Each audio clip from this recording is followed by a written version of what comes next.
กาถาเป่ามุนน้ำเอาเพียดโคก้าโคขาย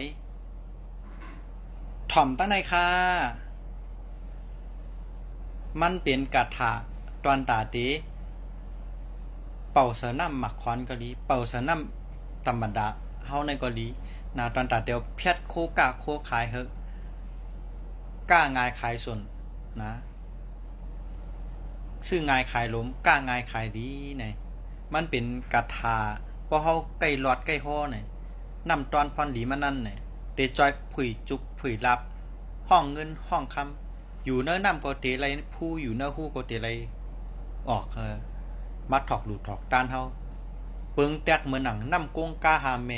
ตีเหลืองเพมีน้ำนั่นหู้ว่าเต้นเตะไรไหลหลังถังมาจู้เฮาอยู่แล้วไหนคะทอมดีๆครับปุดทังปะหุจะนานังเอหิจิตตังเอหิมานุษสานังเอหิลาพังเอหิเมตตาจุมปูตีเปมานุษสานังอิทธิโยปุริโสจิตตังปันทังเอหิปุตทังปะหุจะนานังเอหิจิตตังเอหิมานุษสานังเอหิลาพังเอหิเมตตาจุมปูตีเปมานุษสานังอิทธิโย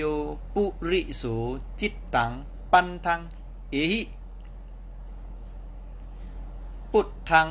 ปะหุจะนานังเอหิจิตตังเอหิมานุษสานังเอหิลาพังเอหิเมตตาจุมปูตีเปมานุษสานังอิทธิโยปุริโสจิตตังปันทังเอหิถ่อมทั้งคำหนึ่งค่ะภาษาเตว่าไว้อีกหนึ่งปุตทังปะหุจะนานังเอหิจิตตังเอหิมานุษสานังเอหิลาพังเอหิเมตตาจุมปูตีเปมานุษสานังอิทธิโยปุริโสจิตตังปันทังเอหิอะไรหลอดศพกูเกาะหังผังมันค่ะมือเฮาหลัดเฮาโคนั่นเฮาหลุมมีสติมีสมาธิเฮเลยฮอกว่ากูขอกูความนั่นมันเมียนเสียกำค่ะยิ่งสมาธิเฮามันกาถาในแค่นติกัดติย้ำนะครับแค่นติเจียวเลยหันนำตอนพรหลีนั้นขันไวไหนเพราะสังว่าเฮาใกล้ตานใกล้โฮใกล้หลอดไหนเต็มกว่าหาเหงกำแมวไหนกาถานั้นติกัดขึ้นมา